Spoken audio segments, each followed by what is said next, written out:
Bonjour, dans cette première capsule, on va redéfinir le sens de variation d'une fonction.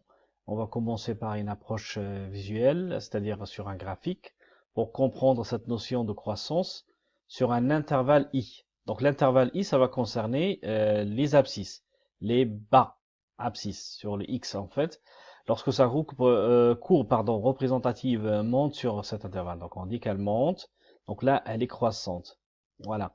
Donc, on regarde toujours si x, quand x monte, regardez bien, fx monte. Hein? X monte, fx monte, donc on dit que la fonction est croissante. On dit qu'une fonction est décroissante sur un intervalle i, donc ça c'est l'autre sens, lorsque sa courbe représentative descend sur un intervalle. Donc de là, elle va descendre. Alors, quand x toujours monte, regardez bien ici l'image f de x descend. Et donc, on dit que la fonction est décroissante. Alors, visuellement, on dit qu'une fonction est croissante sur un intervalle i lorsque sa courbe représentative monte. Donc, croissante, décroissante. Alors, pour la définition, la fonction f, donc elle est représentée par la courbe bleue. Là, je dis que le graphique, c'est une représentation de la fonction, comme le tableau de valeur, qu'on va voir après un tableau de variation. Donc, la fonction f dans la représentation graphique i-contre est croissante sur l'intervalle, donc là de moins 3 jusqu'à à peu près 1. Donc là. Donc là, on va se limiter à cet intervalle moins 3, 1. Lorsque x augmente, bon, on a expliqué ça, donc x, elle va toujours augmenter parce que l'axe, il est dans ce sens-là. Alors f de x augmente. Ça, c'est important. C'est pour ça qu'on dit que après la fonction est croissante. Alors, ainsi, si je prends deux nombres quelconques, x1 et x2, remarquez bien que x2 il est supérieur à x1. Par contre, f de x2 il est supérieur à f de x1. Donc la fonction croissante sur l'intervalle moins 3, 1 garde l'ordre. On dit qu'une fonction croissante conserve l'ordre. Ça c'est important, on va voir des applications par rapport à ça. De même, on dit qu'une fonction décroissante inverse l'ordre. Parce que si, je reviens sur l'exemple, regardez bien que je prends dans la partie où la fonction est décroissante, de 1 jusqu'à 5, je prends x2 supérieur à x1, par contre, regardez bien, f de x1 elle devient supérieure à x2, c'est pour ça qu'elle ne garde pas l'ordre. Voilà, donc, une fonction croissante conserve l'ordre, une fonction décroissante inverse l'ordre. Alors, la définition d'une fonction croissante sur un intervalle est la suivante. Donc ça, alors, exemple.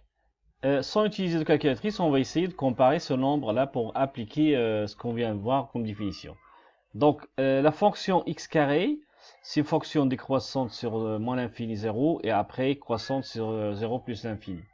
Il faut remarquer que 1,45 au carré, c'est l'image de 1,45 par la fonction f de x égale à x carré. C'est pour ça qu'il y a le lien. Donc 1,45, elle se trouve supérieure à 0,5, donc l'ordre se conserve. Donc il reste toujours le même.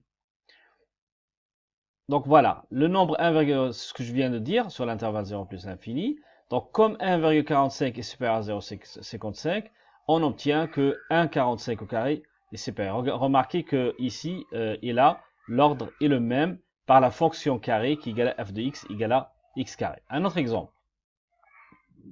Sans utiliser de calculatrice, on compare. Donc, on commence par voir les deux nombres sont de quel côté. Donc, ils sont là. Là, la fonction est décroissante. Si la fonction est décroissante, ça veut dire que l'ordre ne se conserve pas. Ça veut dire que moins 0,69 il est supérieur à moins 1,66. Du coup, là, ça va être inférieur. Voilà. Donc ça, c'est important. Là, l'ordre, il n'est pas le même. Pourquoi? Parce que dans cette partie-là, par la fonction x carré, l'ordre, il s'inverse. D'accord? A, il est supérieur à B. Par contre, f de B est supérieur à f de A. Un autre exemple, 2,75 au carré 0,83. Donc 0,83, il est inférieur à 2,75. Donc le carré aussi. Donc, voilà. Donc 2,75, il est supérieur. Et voilà. C'est la même chose. Donc l'ordre est le même. Pourquoi? Parce qu'on se trouve de ce côté-là, où la fonction, elle est croissante. Un dernier petit exemple. Alors, moins 0,55 au carré et moins 1,89. On commence par comparer. Regardez quelle fonction déjà. Ça, c'est important, fonction carré. Donc, on a cette courbe-là. Donc, moins 0,55, il est supérieur à moins 1,89. Donc, l'ordre est s'inverse. Elle devient inférieure. Pourquoi? Parce qu'on se trouve des côtés où la fonction est décroissante. Voilà. Voilà pour cette partie-là. Voilà à peu près ce qu'il faut noter dans le cours. C'est-à-dire la fonction croissante sur un intervalle i, par exemple ici l'intervalle i est là croissante, là elle est décroissante, et surtout l'utilisation. Il reste un cas à dire, c'est la fonction constante. La fonction constante, c'est une ligne horizontale qui ne bouge pas sur un intervalle. C'est-à-dire quel que soit x, on a toujours la même image. Voilà pour cette capsule. Merci, au revoir.